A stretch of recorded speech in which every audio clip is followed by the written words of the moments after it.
The drilling platform shuddered as the massive bore pierced through another layer of crystalline rock. Dust filled the air of the mining colony on Keshar 7, a frontier world where a dozen species worked side by side, extracting precious minerals from the planet's crust. Among them stood Saren Holt, a human engineer whose reputation for quick thinking had earned her respect across the colony. The Keshari were a feline species, proud and ancient, with fur that shimmered in shades of amber and silver.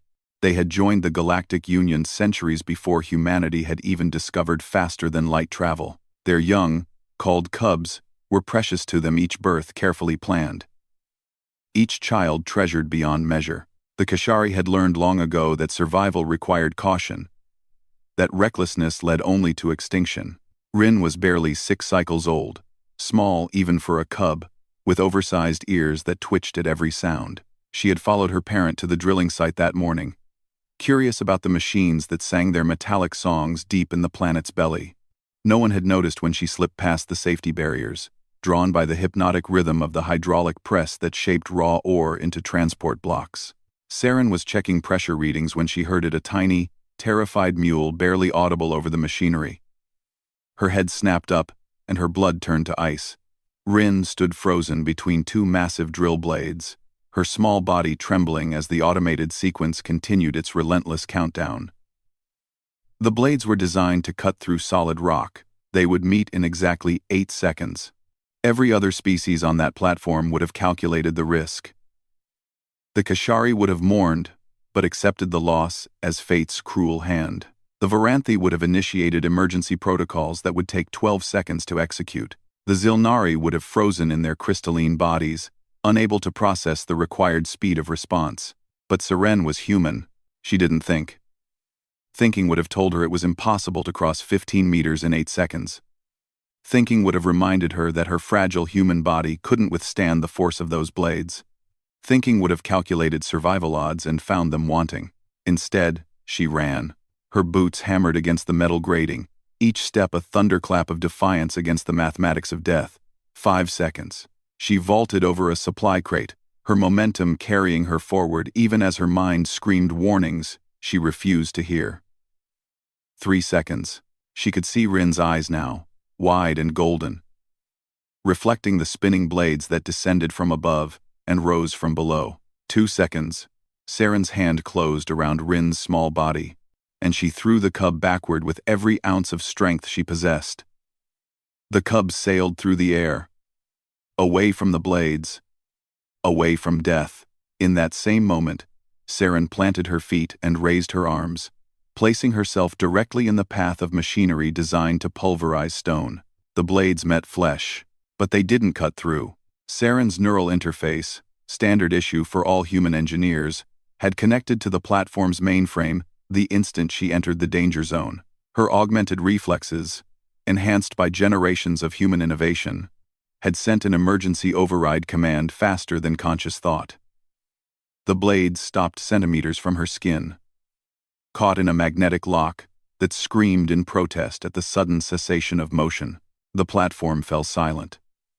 Every worker stared at the human standing between the frozen blades, her chest heaving, her arms still raised as if holding back the weight of the world.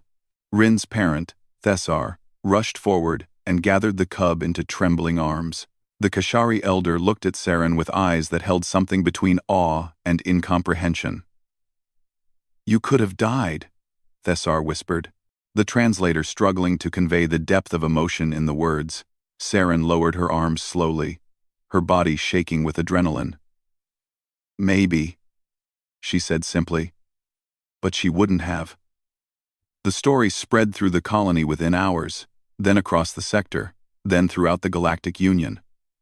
Not because a life had been saved, such things happened with reasonable frequency, but because of how it had been saved, and what it revealed about the species that had so recently joined the galactic community. The Keshari had studied humans for decades, had read their histories and analyzed their psychology. They knew humans were adaptable, creative, occasionally brilliant, but they hadn't truly understood what made humans dangerous, what made them simultaneously terrifying and magnificent. It was this: humans didn't calculate acceptable losses. When faced with impossible odds, They didn't choose the logical path of preservation. They looked at the universe's cold mathematics and said, no. In the following weeks, Thessar commissioned a monument at the drilling site, a simple sculpture of two figures, one large and one small, one standing and one sheltered. Beneath it, an inscription in a dozen languages read, "Here, a human taught us that survival is not the highest virtue. Sometimes, sacrifice is." Rin would grow to become a renowned diplomat, known for her unconventional approaches to conflict resolution. She would credit her philosophy to a single moment when she learned that the universe's cruelty could be defied, that caring for another life could matter more than caring for one's own. And Saren Holt would continue her work on Keshar 7, known among the workers as the human who stopped the blades. She never spoke of that day, never sought recognition or reward. When pressed, she would only shrug and say what seemed to her the most obvious truth in the universe. She was just a kid. What else was I supposed to do?